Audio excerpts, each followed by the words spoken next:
descobri que meu marido tem outra família e se recusa a pagar pensão. Meu marido e eu estamos casados há 10 anos e temos 2 filhos juntos. Minha vida de repente tomou um rumo inesperado quando descobri que estava infectada com uma DST incurável. Meu marido e eu, casados há uma década, enfrentamos uma crise em nosso relacionamento. Ele, um homem que viajava com frequência, não lidou bem com a notícia da infecção. Em vez de me apoiar, ele me culpou, alegando que eu era infiel e única responsável pela situação. Nossa relação ficou tensa, e eu me sentia cada vez mais isolada e sozinha.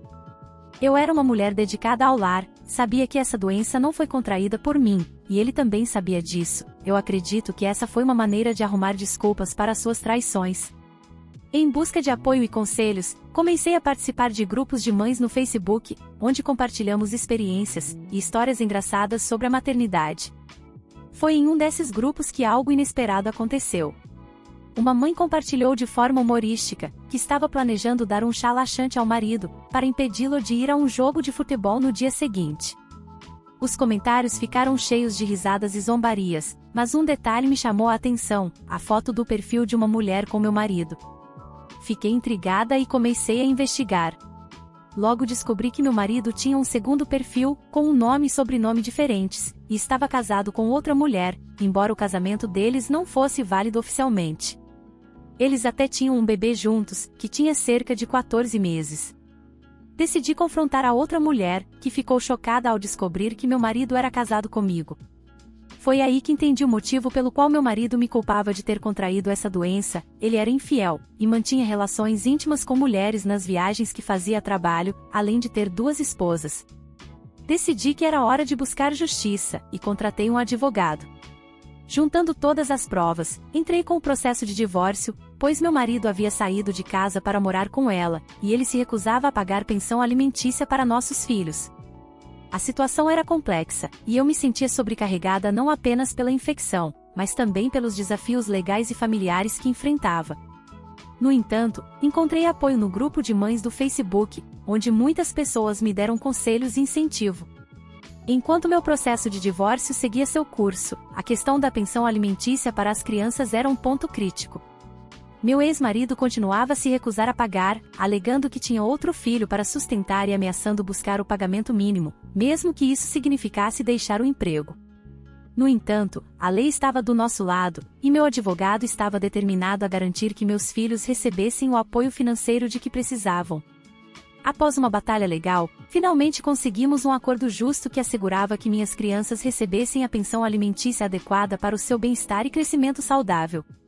E embora a situação fosse desgastante, o foco estava sempre nas necessidades e no futuro dos meus filhos. O pagamento da pensão não era apenas uma questão financeira, mas uma garantia de que eles teriam acesso às oportunidades e recursos necessários para prosperar. Explicação: passei por momentos muito difíceis ao reconstruir minha vida. A pedido do meu marido, larguei o emprego para me dedicar somente à minha família. Fiquei muitos anos sem trabalhar, e desatualizada do mercado de trabalho. Estou buscando oportunidades profissionais, e encontrando apoio nos amigos e parentes. Foi através do meu marido que contraí essa doença, que se tornou um desafio para mim. Sempre fui uma esposa honesta e sei do meu caráter. Eu decidi que essa doença não iria me definir, e nem me impedir de ser feliz. Com o tempo, descobri que a força para superar as dificuldades estava dentro de mim. Família e problemas. Minha esposa e eu temos 2 filhos, um de 3 anos e outro de 10 meses. Ganhamos um cruzeiro para 2 como prêmio, o que significava que as crianças não poderiam ir. Minha mãe se ofereceu para cuidar delas, o que parecia ótimo, e planejamos aproveitar uma semana para nós 2, tipo lua de mel. À medida que a data se aproximava, minha mãe começou a sugerir que as crianças ficassem em sua casa durante a semana, mas tínhamos a impressão de que ela cuidaria delas em nossa casa, já que todos os pertences das crianças estavam lá. Nossa casa era mais conveniente, mais próxima dos médicos para emergências e à prova de bebês, ao contrário da casa dela. Assim, explicamos que preferíamos que as crianças ficassem em nossa casa, mas se isso não funcionasse para ela, buscaríamos outras opções. No entanto, alguns dias depois, minha mãe expressou o desejo de cuidar das crianças em sua casa, alegando que alguns dos meus irmãos que ainda moravam com ela, e poderiam ajudar no cuidado das crianças.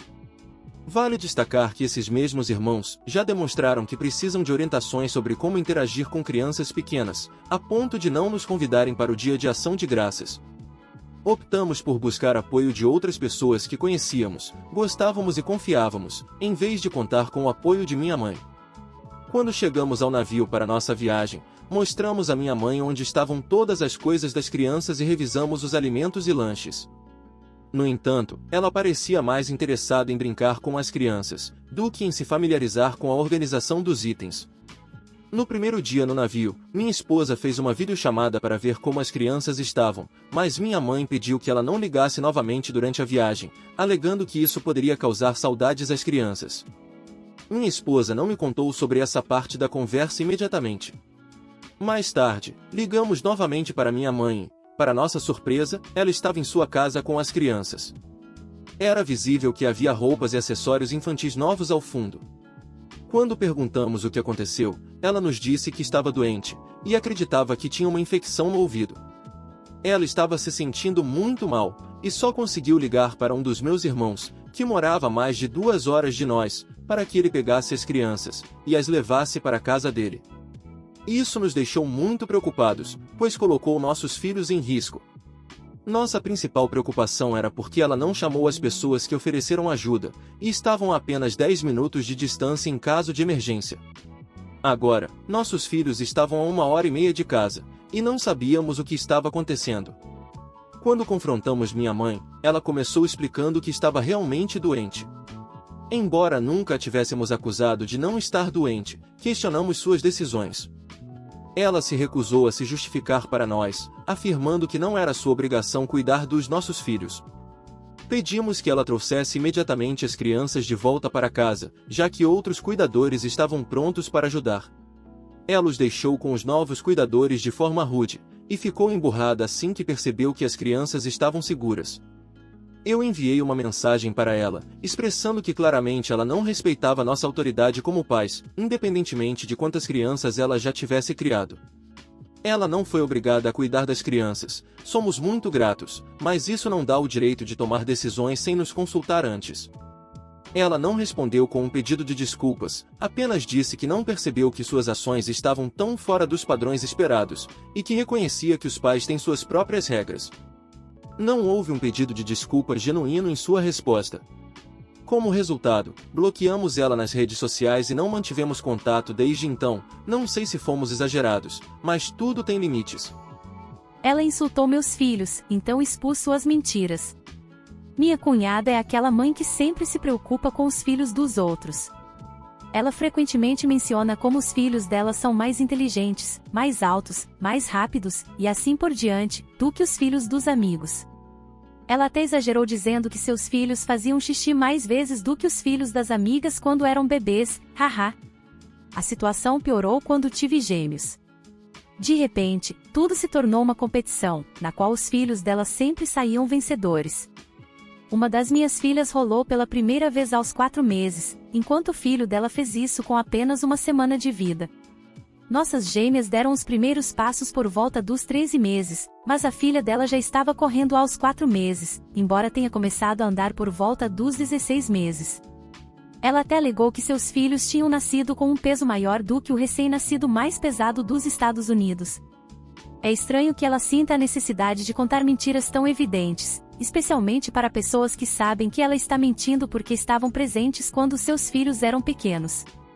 Fiquei irritada quando ela passou de mentir sobre seus próprios filhos para insinuar que havia algo errado com os meus. Minhas filhas estão prestes a completar 2 anos e estão saudáveis, seguindo seu desenvolvimento normal. No entanto, minha cunhada ficou obcecada com a ideia de que havia algo errado com ela só porque ainda não formam frases longas. É claro que não formam, mal têm 2 anos. Ambas estão dentro do desenvolvimento esperado, mas ela insiste que seus filhos já estavam construindo frases de 5 a 6 palavras aos 18 meses, o que não era verdade. Na realidade, o filho dela, que tem quase 7 anos, ainda tem dificuldade para ser compreendido quando fala. Meu marido e eu a ignoramos, mas ela foi longe demais quando uma amiga dela que trabalha na intervenção precoce me ligou, achando que eu estava excessivamente preocupada com as minhas filhas. Conversamos e essa amiga dela confirmou que as crianças estão se desenvolvendo bem e que não há motivo para preocupação. Finalmente, perdi a paciência. Em uma reunião com a família do meu marido, decidi dar a ela um presente, um livreto que eu mesmo criei e plastifiquei chamado Livro dos Recordes Mundiais da Garra Branca. Nele, inclui todos os supostos feitos dos seus filhos, com fotos e informações dos verdadeiros detentores dos recordes mundiais, agora que eles foram rebaixados para o segundo lugar. Ela deu uma olhada nas primeiras páginas, ficou envergonhada e me chamou de idiota. Seu marido pegou o livreto, leu a primeira página e começou a rir histericamente, perguntando por que ela continuava a mentir dessa forma. Aparentemente, essa não foi a primeira vez que falaram sobre as mentiras dela. Ela saiu furiosa, mas me mandou uma mensagem mais tarde naquela noite, questionando por que eu a humilhei quando ela só estava tentando ajudar a obter a assistência necessária para meus filhos. No entanto, se era assim que eu queria tratá-la, então ela disse que pararia. Acho que isso significa uma vitória para mim. Assustou tanto minha vizinha por ser mesquinha que ela chamou a polícia. De novo. Há muitos anos, quando minha esposa e eu nos casamos, decidimos viver juntos em um pequeno apartamento de 1 quarto. Mais tarde, descobrimos que esta unidade estava desocupada há algum tempo. Nossa vizinha do outro lado da única parede que compartilhamos, era uma mulher idosa. Ela nunca se comunicou conosco, mas também nunca foi diretamente rude. Logo após nossa mudança, recebemos um aviso sobre uma reclamação de barulho excessivo. Ficamos perplexos, pois éramos pessoas que não faziam festas em casa, e preferíamos sair. Ligamos para o escritório e nos asseguraram que não havia motivo para preocupação, provavelmente era um mal-entendido. Cerca de uma semana depois, a polícia bateu à nossa porta, em resposta a uma reclamação de barulho excessivo, feita por um vizinho. Naquele momento, estávamos apenas sentados na sala assistindo TV. Mostramos isso aos policiais, que pediram desculpas e foram embora. Isso se repetiu várias vezes nos meses seguintes, inclusive quando voltamos do cinema, e a polícia apareceu e mostramos que o apartamento estava vazio, e que estamos acabando de chegar. De novo outra reclamação, novamente mostramos que estávamos em nosso apartamento quietos, e assistindo TV. Os policiais disseram que resolveriam a situação. Fechamos a porta, mas observei pela janela enquanto eles se dirigiram à porta da nossa vizinha, e falaram com ela, instruindo-a a parar de ligar para ele sem motivo, ou enfrentaria consequências. Depois desse incidente, tivemos a certeza de quem estava fazendo as ligações falsas. Alguns dias depois, encontramos nossa vizinha enquanto estacionávamos o carro. Minha esposa decidiu tentar conversar com ela, e resolver o problema. Ela se aproximou do carro sorrindo e cumprimentando, e para nossa surpresa ela entrou no carro e começou a chorar. Respeitamos seu espaço, e deixamos a situação como estava. Minha esposa foi imediatamente ao escritório do prédio para abordar a questão. Enquanto esperava, observei pelo olho mágico da porta. Notei que nossa vizinha era idosa e usava um andador. Pouco depois, a vi passar pela minha porta. Nesse momento, estendi o pé e chutei minha porta por dentro com força. Ela gritou, levantou o andador e correu de volta para seu apartamento.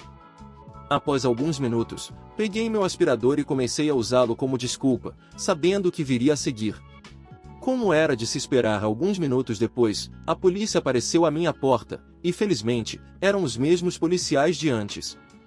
Eles bateram na porta algumas vezes, e eu desliguei o aspirador para atendê-los. Pediram desculpas pela interrupção, mas tiveram que investigar se eu tinha batido na porta enquanto nossa vizinha passava. Fiquei chocado com a acusação e neguei veementemente, enfatizando que jamais faria algo assim, especialmente com uma pessoa idosa. Não sei se eles acreditaram, mas aceitaram minha explicação. Após esse incidente, nossa vizinha não conseguiu renovar seu contrato de aluguel e enfrentou consequências legais por uso indevido do 911. Além disso, obtivemos uma ordem de proteção contra ela.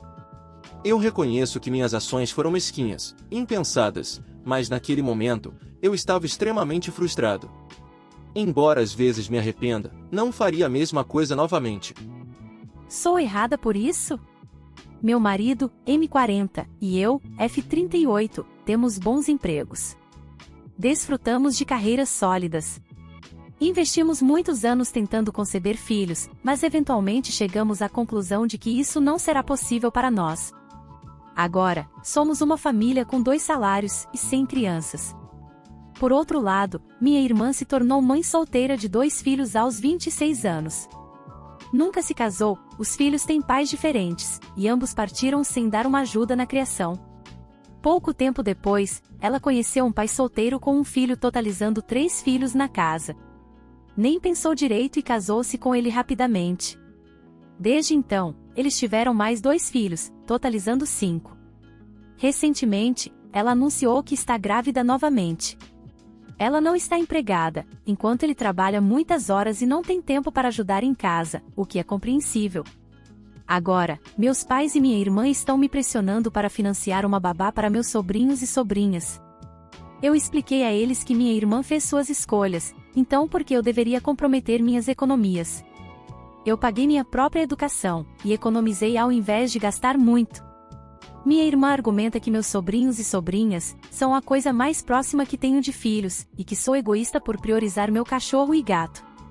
Eu frequentemente compro presentes para meus sobrinhos e sobrinhas, e ela está se referindo ao afeto que meus animais de estimação recebem de mim e de meu esposo. Meus pais estão me acusando de egoísmo, e ciúmes também, porque minha irmã pode ter filhos adoráveis e eu não posso.